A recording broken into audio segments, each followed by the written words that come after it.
I don't know if you've seen it or not, but they was clowning Marvin Sapp. What happened on with Instagram. Marvin? Oh, he locked the doors on them folks in that church. And Why he locked the y'all doors? gotta come with that ransom or y'all ain't getting out. How much he was asking for? 40,000. Bro, when I seen that, I said, bro, the church has changed. The church has changed. He held them folks in the chokehold, huh? And was really like devoted to like, you know, you're not a child of God if you don't open up your billfold and pour it back into it. And I get it. You feel me? Like, what do you get? Doing numbers in neighborhood near you, take one. What's up, y'all? Get ready to break it down and level up. Welcome to Doing Numbers, your number one financial literacy podcast in the world. Clap it up. I'm your host, Olu. I'm your host, Scott. So bring your pen and pad because it's about to get real. That's a fact. What's happening, Scott?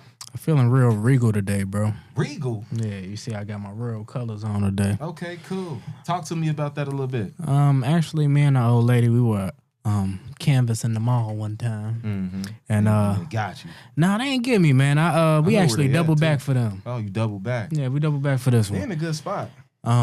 So it was a couple young ladies from New York, if I'm not mistaken. If I am, please forgive me. They stopped us and they asked for just some support on social media. We said we weren't interested in shopping. I looked at their page and it was pretty official, man. One thing I had to kind of remind myself of is that up and coming brands, the price point might not be beneficial to me, but the quality is there because they put so much intention in it and they really invest in their own brand because they believe in it.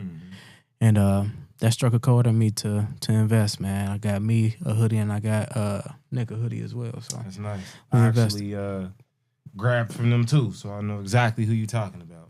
Man. Yeah. No free promo though, so go ahead, hit us in the DMs and for sure. And we can work something out. For sure. Send gear our way. Yeah. We'll definitely put that on for y'all. You know. So what else has been going on with you, Scott? Anything else cool going on? Absolutely, man. I woke up today. Of course.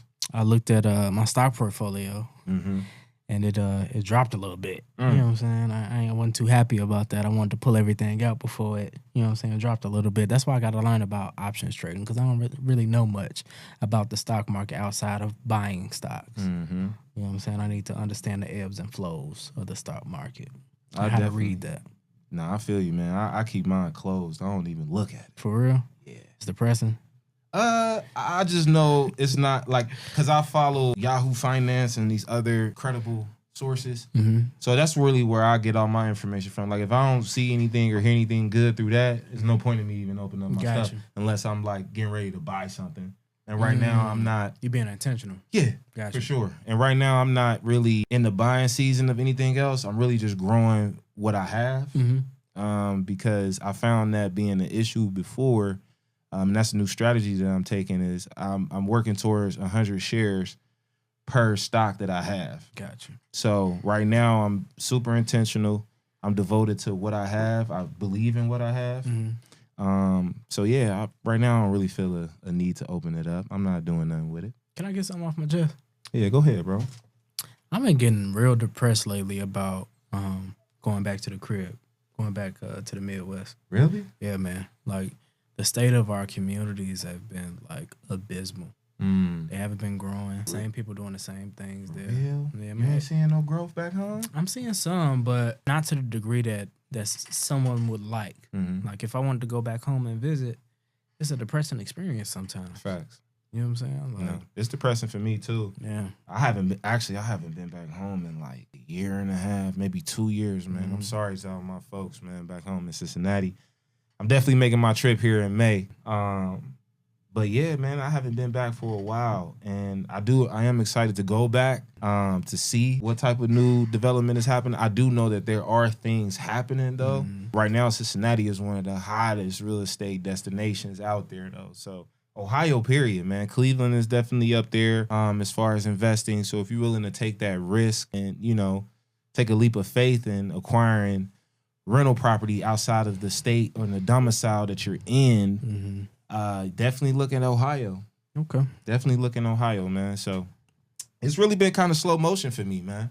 As far as the real estate investing side that I have going on. In our development phase, we still are pretty much at ground zero with things and just moving slow and methodical. But at this point, I'm just kind of like going with it at this, it's like, yeah. Riding the wave. I'm riding the wave, bro. And I know that there's something happening. And this is for anybody else out there that are going through, situations of investing where nothing's happened. You stayed disciplined for a couple years now. So for me, I've been staying down on this project for about 4 years now.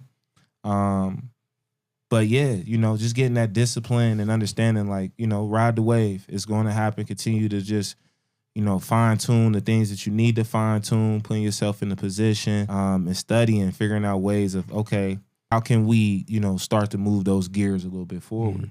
So I'm excited, man. I'm very optimistic. I don't think that's wavered my optimism at all. But I am ready to just roll my sleeves up and really get to something within the project. I get that. I've been getting a lot of information sent to me about like just this gold rush of property in Chicago, and I'm interested about what the possibilities are for me and my home, my family in that, because I would like to at some point have some equity in Chicago, at least something to come home to where I don't have to pay for a hotel, lodging, food, XYZ. Yeah. You're gonna pay for food, but in a different way. No, for a fact. But I hope it's good food though, man. Oh, Chicago ain't nothing but good food. How is that set up though in your neighborhoods? Like, do you experience a lot of like food deserts in Chicago? Sure, yeah. In certain pockets for sure. Okay. But Chicago is like a melting pot of sorts, where like Staten Island or New York, where everybody brings their cuisines in one spot. But yeah, there are a lot of food deserts in Chicago where you have like liquor stores on corners, churches, retail where the money is being pulled from the community as opposed to being put back into Facts. And like, do you think that, I ain't even say think, is your position on that, is it that you feel that it's intentional of what they're doing as far as making these pockets food deserts or, the impoverished areas? Or do you think it's just the lack of group economics or the fact that they don't really see any forward trajectory as to why they should put more into that community? I think it's a little bit of both. My experience has told me that it's more the former than the latter. I think by design, communities that are inhabited mostly by minorities are in a predatory situation. Right? Like I mentioned before, you can have a church on one end and then the liquor store on the very next corner. Right? The church definitely, excuse my religious fanatics, but they take from the community. You got tithing offering, you got these building funds, you got XYZ. When that same church is supposed to put back into the community, right? There are no after-school programs at the church anymore. There are no recreational programs or XYZ. Like you can be a part of the church, you can sing in the choir. Word. You know what I'm saying? You can pour into the church, but the church doesn't pour back into the community. And then for the liquor stores, you already know what it is with that. Oh yeah. Another consumer for you to pour money into, and then that product that you get from that business distracts you from everything else that you would otherwise supposed to be doing. I saw I don't know if you've seen it or not, but they was clowning Marvin Sapp. What happened with Instagram. Marvin? Oh, he locked the doors on them folks in that church. And why he locked the doors? Y'all gotta come with that ransom or y'all ain't getting out. How much he was asking for? 40,000. Bro, when I seen that, I said, bro, the church has changed. The church has changed. He held them folks in the chokehold, huh? And was really like devoted to like, you're not a child of God if you don't open up your billfold and pour it back into it. And I get it. You feel me? Like, what do you get? I get wanting people to be more devoted to God and understanding what, he does for us, and that, tithing is a big thing, and what you put out there, it comes back to you tenfold. Like, I get that concept, but what I don't get is the forcefulness that comes with a lot of these churches and places that people consider as their spiritual home. I think that's what happens when the church no longer is a church anymore. It's more business focused than it is what it's supposed to be for. You can have church in your home. Your body is supposed to be your church. You don't have to go to a synagogue to be at church. And I like Marvin Sapp music too. That's what's crazy. Then just listen to the music. Don't go to the church. Yeah, I was highly disappointed. I was highly disappointed when I saw that. You going? No. Don't be in the shut-in? Nah, man. That was a crazy situation. So I hope that got situated and rectified and he let those people out. But yeah, it definitely was a ransom out there. That's a charge, bro. That's a charge. Like that's kidnapping, bro. No, that was crazy. That was real crazy. So kidnapping for 40,000. 40K. Crazy. He was asking for. I don't know if he, you know what I'm saying? We getting sidetracked. That distribution deal ain't come through or what, but yeah. Anyway, but yeah, speaking on the communities, man, being in church, not pouring back into the community, but when I was driving down, what was that? I think it was Memorial Drive. I literally saw, and we just talking about the by design implementation of what they put in these neighborhoods. It was literally, I've never seen this unless I wasn't paying attention until then. It was a liquor store on this side of the road and literally across the street on the other side of the road. I thought that you're not allowed to have, I guess, certain entities in a specific zone. So to see that, it brought question to like, yo, how's the city really handling this situation? Like, do they really not believe in the people that live over here? And then as I continued to drive, I saw a Burger King, McDonald's, literally Burger King and McDonald's right next to each other. Little Caesars right down there. Walmart across the street. Crazy work. Rent-A-Center. It's like, yo, bro, they literally know exactly what to put in here, in this area to keep people exactly where they at or let them go ahead and die off. If we kill them, that'd be the quickest way for us to go ahead and conquer what they got. So just to dial it back, y'all. A food desert is an urban area in which it's difficult to buy affordable and good quality fresh food. So just because you have like a McDonald's or a Chick-fil-A or a Papa John's in a certain area, it's not good quality or fresh food. You live in a food desert if all that you have is fast food around you. So what we're illuminating is that the places where these monopolized companies come to put their companies and the communities that they serve are usually communities that serve us. Like if we go outside into the suburbs or to the downtown areas, yes, you have those areas, but they're not as concentrated. And crazy, it's like I was just thinking about this just now. It's like, let's put them in the neighborhoods where we know people will spend their last. Because they going to spend their last on us. You know what I'm saying? It's brilliant marketing. You know what I'm saying? Shout outs to that. No shout out to that. No shout out to that. The concept, you feel me? But yeah. Don't shout that out. I was going to let it slide, but don't shout that out. But, but even in propaganda, what we deal with today, like the white race has really done a number on us, man. Like, and honestly, it's genius. It is. So that's why I'm saying, like, shout outs to the genius behind knowing what you need to do in order to build your wealth is what I'm getting at. Not a shout out to the fact that you got our people spending their last on bullshit, but it's just the fact that, like, yo, we figured it out. So it's like they figured it out in a negative way. How about, we come together, figure it out in a way that benefits us. There you go. There you go. What does that look like? Man, a multitude of things, man. Well, let's start at home. How do we fix the change at home?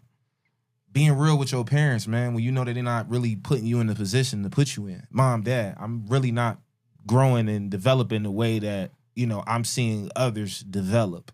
And for those who may say, hey, I honestly haven't seen others develop in such a way that I would even question what my development looks like.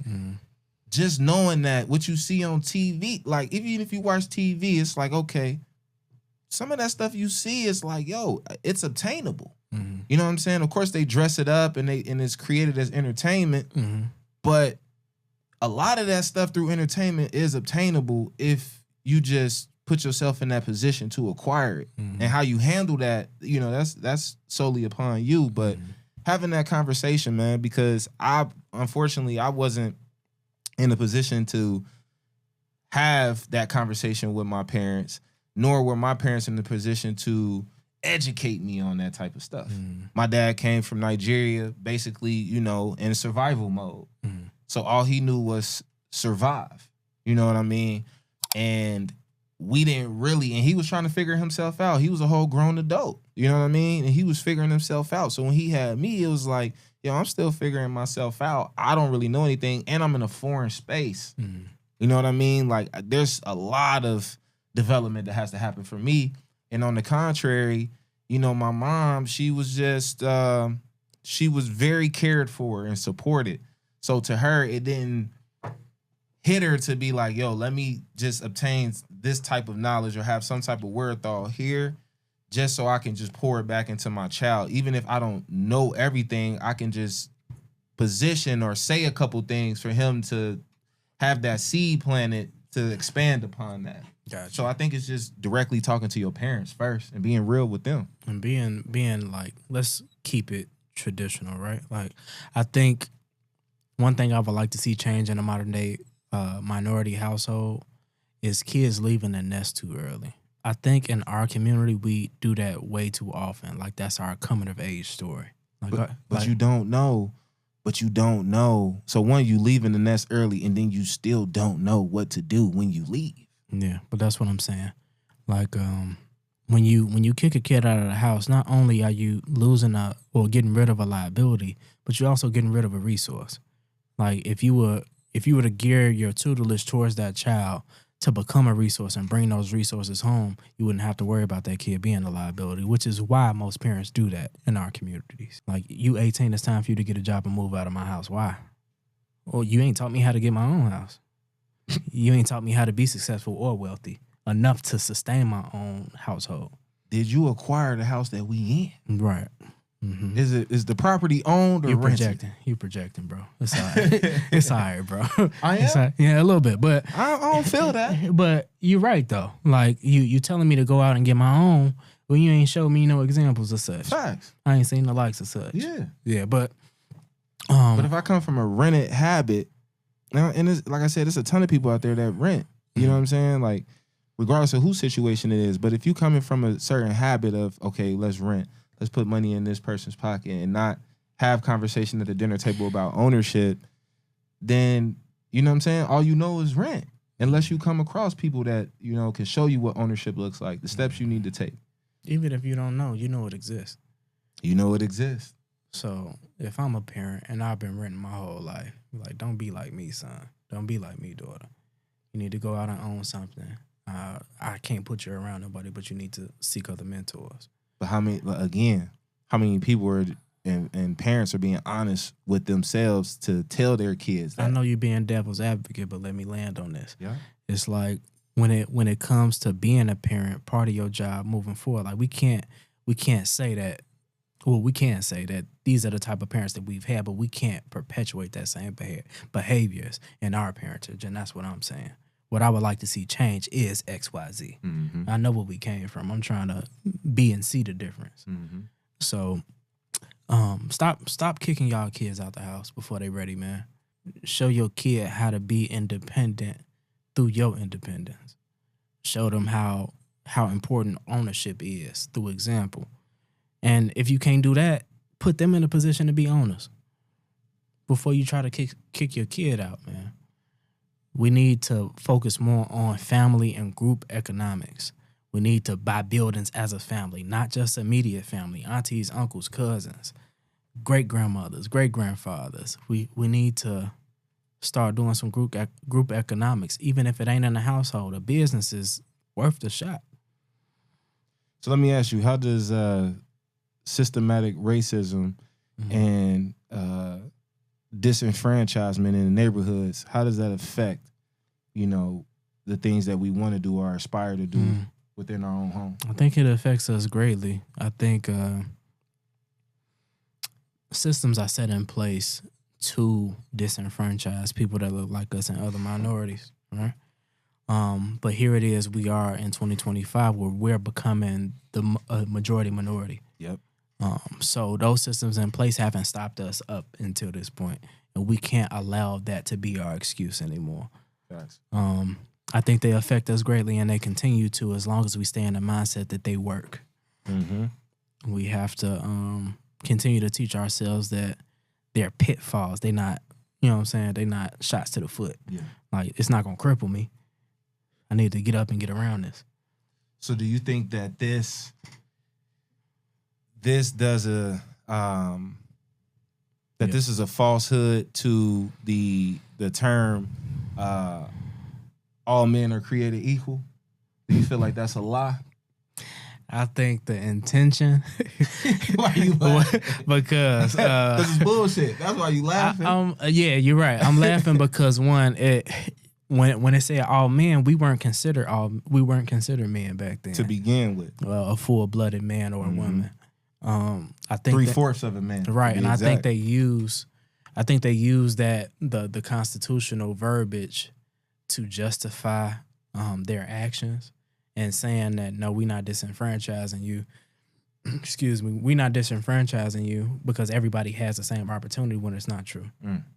Because they can throw a rock and hide their hand because of said Constitution.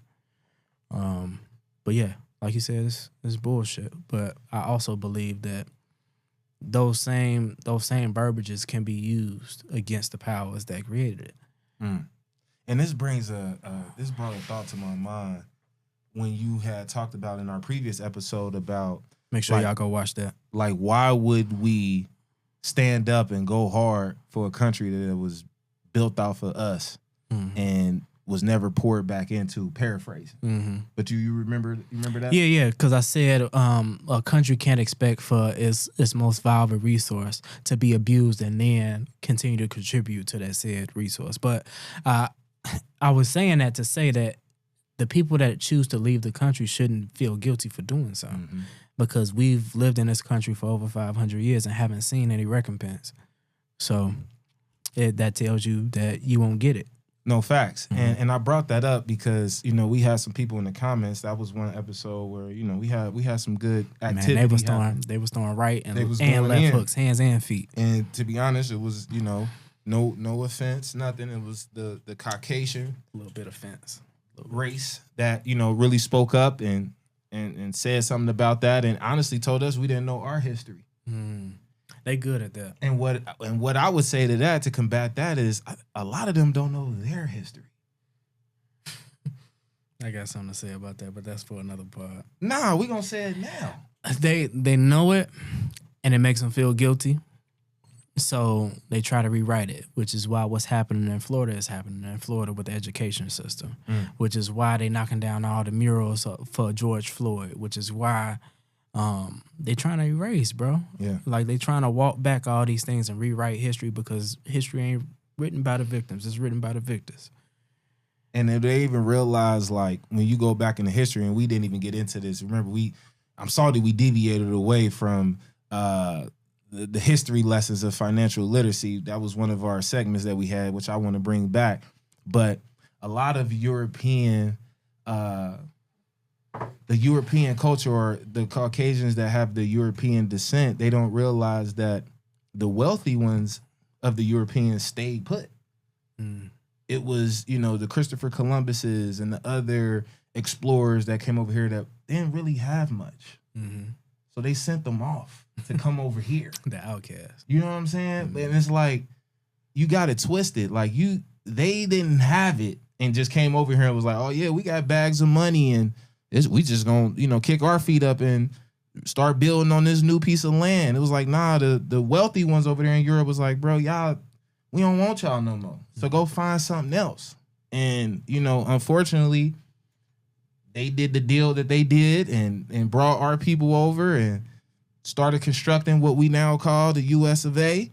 And this is where we are. But a lot of them don't realize, and even our black people don't realize, like, those that came over here weren't rich. They didn't have the bag. Or the genius. Like, they were actually the low income, the bottom of the caste system. They had to go to the Dutch for the system for slavery in the first place. So, I mean, when we think about that and we start to dial that into our minds, like, let's subtract the fact that every person, because, you know, we get this misconception like, oh, because they're, you know, white or whatever, like, they must know what they're talking about, or they come from this and come from that. But we all are human. We all, you know, have our own battles and issues that we face every day. So really, it shouldn't be no different than the other, because there is no difference outside of the color of our skin. And even then, it's like, we are a little bit cooler too, though. I ain't gonna lie. Okay, but I ain't gonna lie. I got some.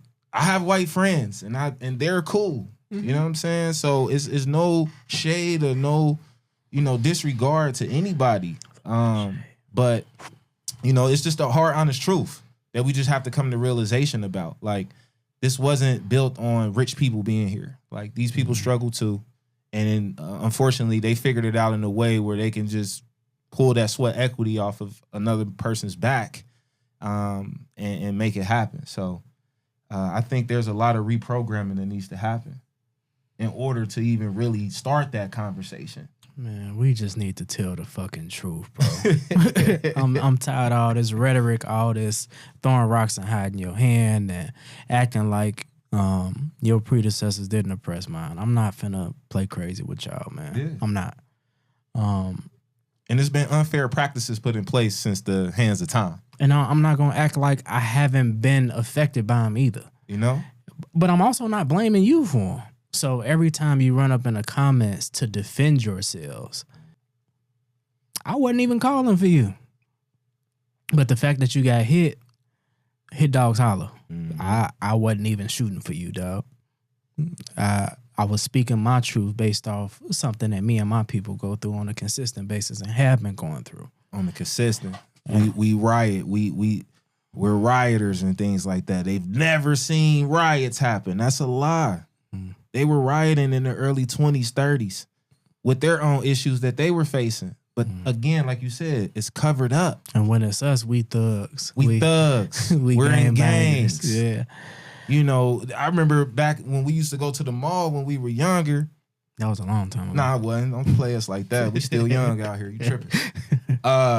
You know, when we was going to the mall, I remember at times they used to say like, yo, you can't be in groups more than 5 people. Do you remember that? Mm-hmm. Is it still even something that exists? I'm in the Chi? I don't know. Our mall's getting shut down. I don't know. But literally, bro, they used to tell us like, okay, if you got more than a 5 in this group here, you can't be in the mall, or we're going to have to split y'all up or something like that. And I was like, yo, in a public place? Like, where everybody patronizes? I feel that, but we got to take accountability too. Because our kids, we got to, in our community, honestly, we got to take better accountability for the actions of our kids, bro. Because these YNs go in these malls and shut it down from top to bottom, bro.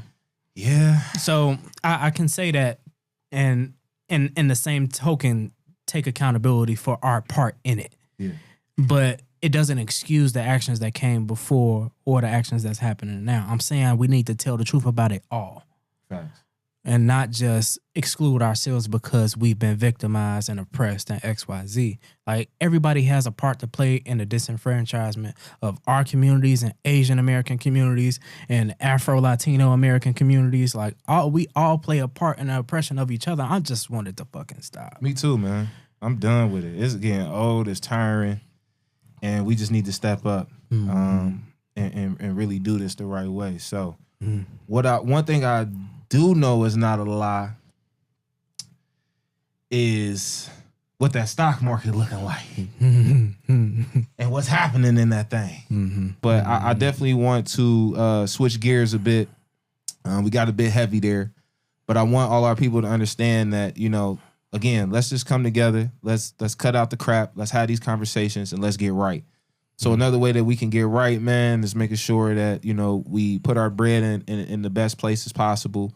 We structure a good game plan, and we have no other person better than Hannah Marie to come on here. Hannah back? And she back. Hey, she came back this week. She like us. So she came back. Just a little bit. Y'all cool people. Y'all are cool people. So, Hannah, man, talk to us about what's happening out there in the market. Scott said he just lost a little bit of money today. And she ain't call me and tell me yes, nothing. Yes, I did. Roll the clip. good. I told everybody She that trades definitely live did. with me. Trump is talking today at 4. Market was up. It was up big. It had a high of 56.95. It's down already over 150 points. Oof. But my straddle is paying out.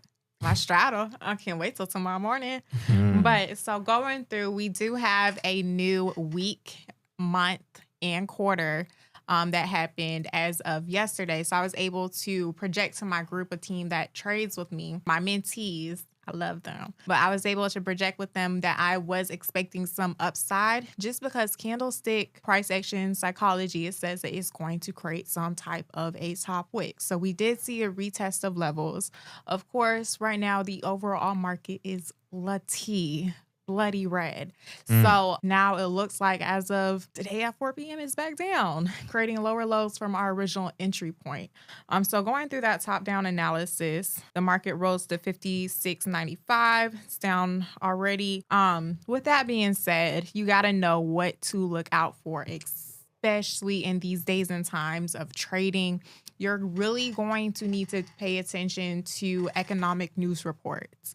Even if you're a technical trader, even if you trade solely off of indicators, that fundamental analysis is really going to be key right now just because of all of the market uncertainty, everything that's going on, whether it's tariffs, trade wars, whatever. It's a lot going on in the stock market. Just wrapping it up. So paying attention to the fundamental news reports. We do have a couple of news reports coming out, especially because it is a new month. Friday, I believe. Today we had Trump speaking at 4. Friday, we have non-farm payrolls. And basically, non-farm payrolls is going to be the monthly report saying how unemployment looks in the country, minus I believe it's farming workers, nonprofit organizations, and those types of industries. So that's going to be a high impact news. Next week, we have, or also on Friday, we have Jerome Powell, the president of the Fed, speaking. When he talks, y'all, him and Trump are hand in hand. When he talks, the market's going to move a lot of times, 9 times out of 10. So you really are going to want to manage your positions during those times. One thing I always tell the people that trade with me is don't try to predict what's going to happen. Get the reaction off of it. Unless, like today, I did a straddle, meaning you do both calls and puts, and the winner wins drastically. The loser, it goes down to 0 9 times out of 10. It is, if I'm being transparent, it is more of a gamble because you never know what's going to happen, how the market is going to react. So there's that. Next week, it's CPI. That's Consumer Price Index, basically letting you know consumer spending. So we'll be able to see, are consumers still spending money consistently in the market or in the economy, pushing those dollars back in, or are they holding back? Are they holding back into their funds and savings accounts? That following Friday, next Friday, we have PPI, that's Producer Price Index, where it's the same thing for businesses. So those are going to be both high impact news. And the way that you can tell whether something is high impact or not is you can simply go to forexfactory.com. We'll link it in the description, but forexfactory.com is going to let you know basically the weight of the news. Yellow is going to have little to no impact. Orange is going to be medium impact. Red, watch out, that's high impact. We love those. We love getting those reactions, though. Make sure that you're managing your options contracts. It might be up big one moment, but the market is very volatile right now, as you have to respect key and psychological levels. Another phrase for that is higher time frames, higher profit gains. So as it's approaching levels, producing support and resistance on those higher time frames, that's going to be your daily, weekly, monthly, quarter. Really respect those levels. Wait for clean breakouts. Know the difference between an A1 setup and a regular setup. So I don't know why, y'all. Maybe because I can be risky myself, but I attract a lot of risky people. I attract a lot of big baller risky people. If you're one of those people, I cannot stress enough, know the difference between A1 and a regular setup. A regular setup is going to be something you go a little bit slighter with. An A1 setup, I'll let y'all know if y'all join those live call outs. You can go big. You can go big.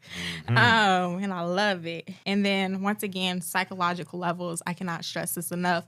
We do not control the stock market. We do not control the market movement, especially as retail traders. There are big dogs in the market, for lack of better words. There's hedge funds, there's banks, there's larger people trading the market. The market trades billions, trillions of dollars a day.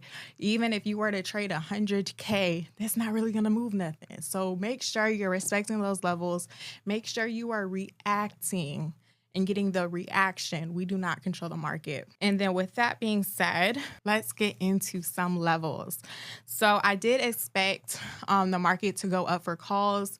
I am waiting for some lower lows for a put continuation, or for the market, in other words, for the market to get lower. If it does do that, a big level to watch is going to be 5,500. That's going to be a key psychological level. So key psychological levels are going to be levels ending in 50s and hundreds. So 5,550, 5,500. Those are going to be key levels to watch for. Some of those downside levels, it's going to be that 5,550, 5,505. If it gets past 5,500, another level to watch for is going to be 5,455 and then 5,400. My thoughts. Trump did speak when he initially got into office. He said a lot about experiencing short-term pain, what he called it, for a long-term gain. We've experienced a lot of pain. The quarter ended terrible. So long-term investors, ouch. I'm sorry. Stock options, I kind of like it. Selfishly, I love some puts. It moves faster. Like I said in one of the prior episodes, the calls, it takes the stairs. It's going to have breaths, breaths, profit taking, etc. Puts takes the slide. It's good. I love it. So, like I said, just learn a skill that's going to be able, if you don't do anything else, learn a skill that's going to be able to make both you and your family money in this economy. Because right now, we don't really control anything. Whatever happens in government, presidency, interest rates, whatever, they say what they're going to say, but who really knows? If the market, if it does go back up, I'm just going to continue to trade that price action, and I'll get into some calls. Maybe that's when I'll get into some long-term calls, because the market, historically, it is made to go back up and increase. So we could see an increase of the market, whether that's going to happen within this next month before we film again, whatever. Not sure.